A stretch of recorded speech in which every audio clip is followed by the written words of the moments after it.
el mundo desde las diferentes culturas y desde los diferentes espacios en los cuales nos encontremos a nivel nacional e internacional.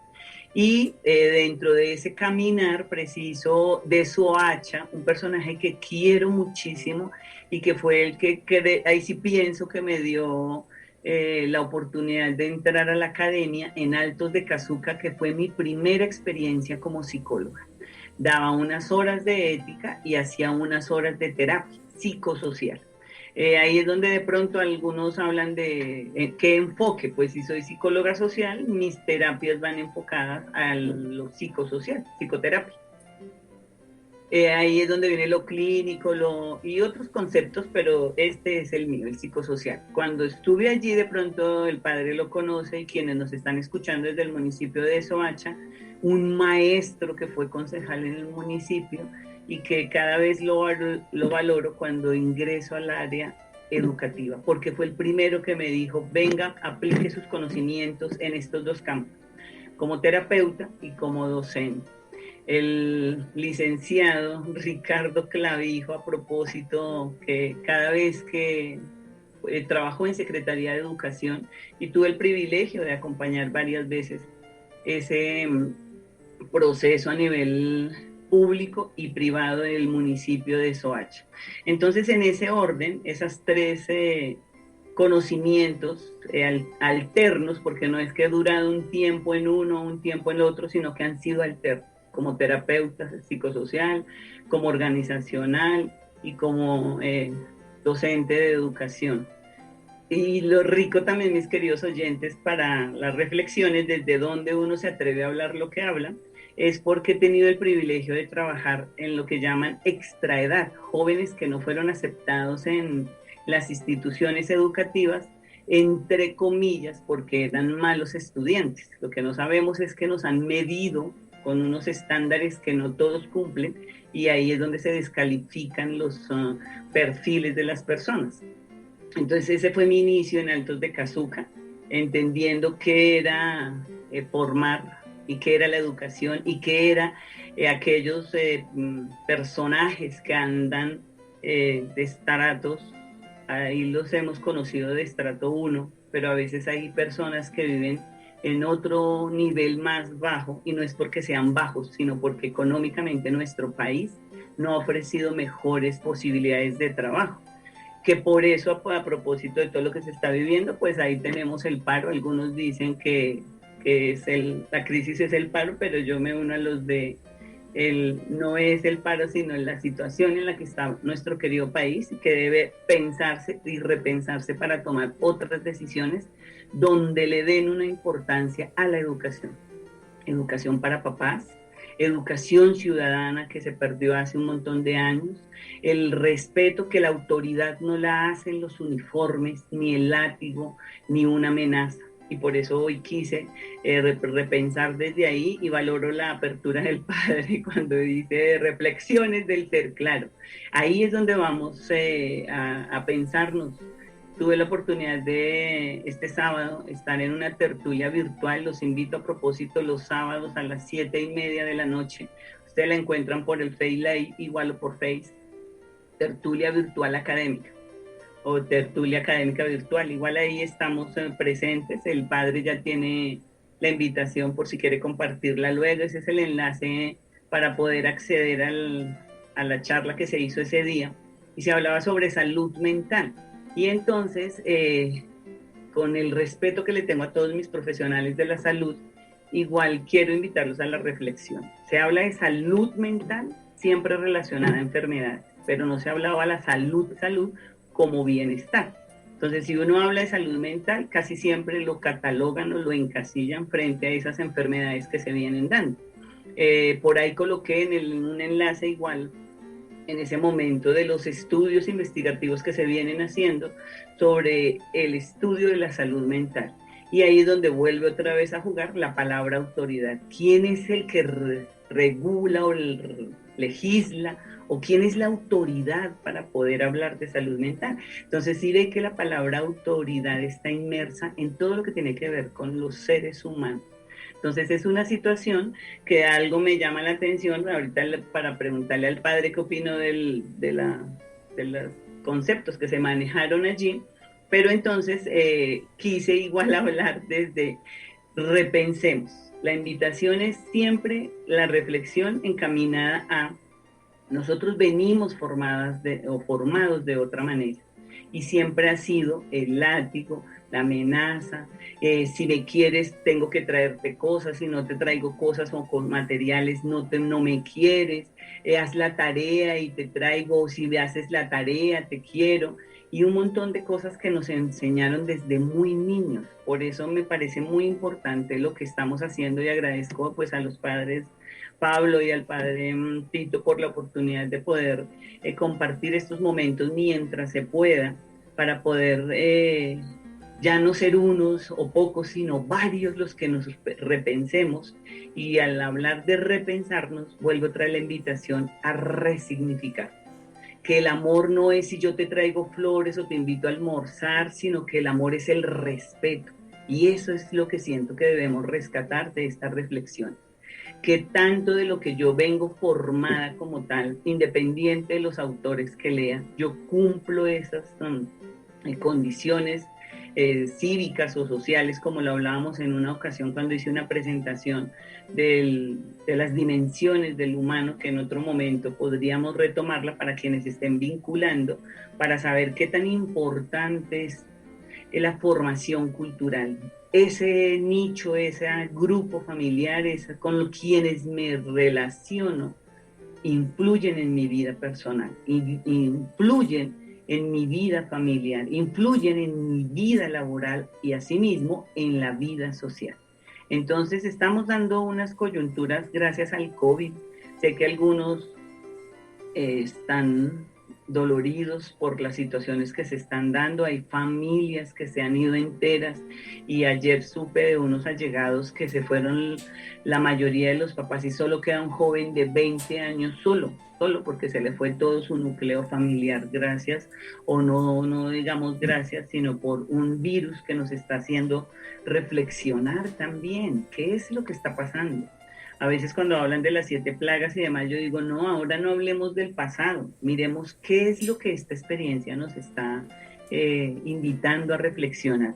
Y que si es de autoridad, ¿quién debe ejercer la autoridad para que nos respetemos?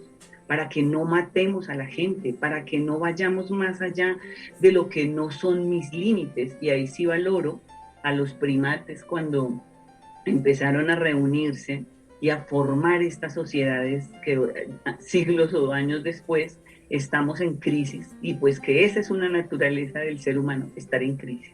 Y que de una u otra manera lo que nos convoca en estos días es la palabra o el concepto autoridad. Entonces, no sé si quiere hacer algún apunte, padre, antes de tocar otra vez los conceptos que dejamos ahí en remojo, como decían las abuelas. Las quiero mucho. Gracias a los abuelos sabemos los que sabemos, o saben las personas lo que saben, sin haber ido a la academia. Las instituciones educativas no son las que forman, son esos abuelos. Por eso hay que prestarle atención a la educación de aquellos que no tienen acceso a la educación o a los sitios de educación, porque nosotros nos formamos en cualquier espacio.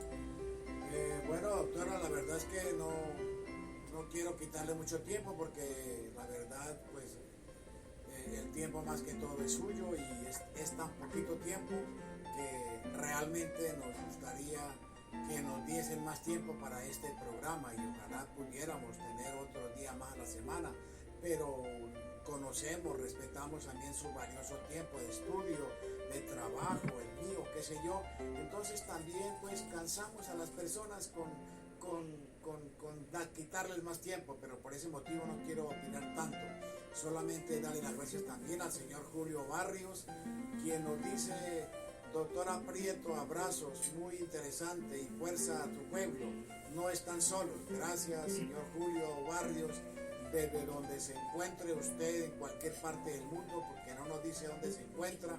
Muy amable. Ay, creo que es un colega de Uruguay o Paraguay, no me acuerdo, pero sí es Julio Barrios, un colega que trabajamos en un encuentro que se llama Psicología Social de la Liberación, y ahí fue donde conocí a nivel internacional un poco de colegas humanos preocupados por un mejor desarrollo humano.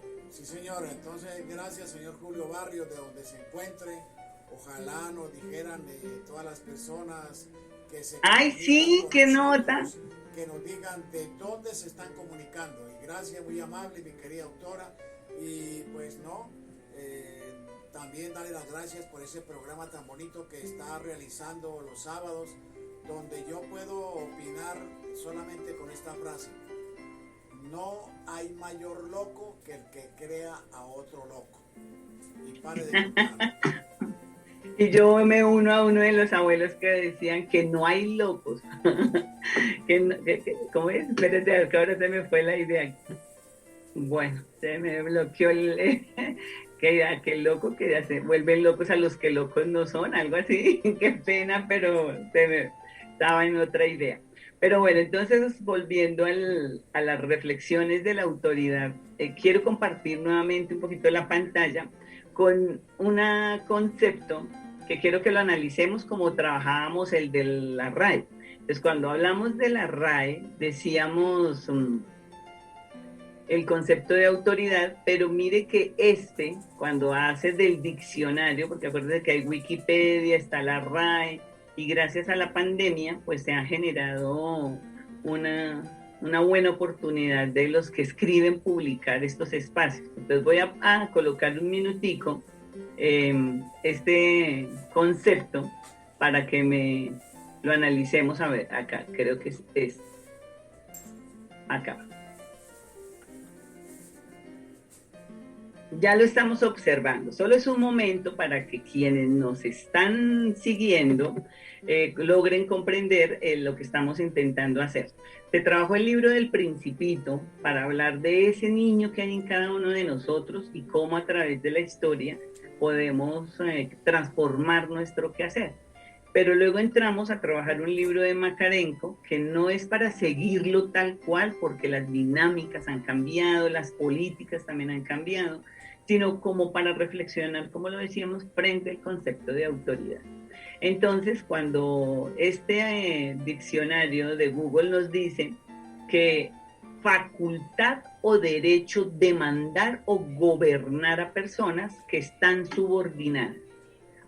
Mire lo interesante, que la autoridad debería ser ese que tiene un poquito de conocimiento, que nos oriente. Entonces, por eso casi siempre la autoridad va dirigida a ser punitivo. ¿Haces o no haces? Porque el mismo concepto nos está diciendo que estamos siendo subordinados, o sea que hay alguien mayor que quiere dirigir nuestras vidas. Pero yo lo había entendido de otra manera, que autoridad es cuando el pueblo se une para formar esos acuerdos para que nadie violente esa decisión. Entonces se sanciona si usted solamente violenta esa decisión. Pero los conceptos casi siempre hay que tener cuidado, por eso también de dónde se toman. La RAE nos decía un concepto, ahora del diccionario, nos está diciendo que facultad o derecho de mandar o gobernar a personas que están siendo subordinadas. Entonces, si estamos hablando de formación de papás, o sea, que un papá puede ejercer la autoridad sobre sus hijos, y aquí es donde viene mi reflexión nuevamente. No es más bien que los padres estamos formando, como dice mi autor Makarenko, a esos futuros ciudadanos del país, y es por eso que tenemos que tener claridad de nuestra responsabilidad como papás. Son reflexiones. Luego dice, persona que tiene esta facultad o derecho. O sea que la autoridad ya aquí la están enfocando como que yo tengo un derecho. Entonces, recordemos, haciendo de todo un poquito como para comprender mejor el concepto de autoridad, porque cuando se dicen, entonces, ¿qué hacemos con los jóvenes? ¿Qué hacemos con los hijos? Pues es muy ambiguo poder decir qué hacer o no hacer. No hay fórmulas mágicas como lo hablábamos con el padre Pablo cuando nos lo preguntó en un momento, que de pronto en esa ocasión el padre Tito no nos pudo acompañar y él decía, entonces, ¿qué hacer? Pues, ¿cómo les parece, mis queridos oyentes, que desde esta profesional del comportamiento humano No hay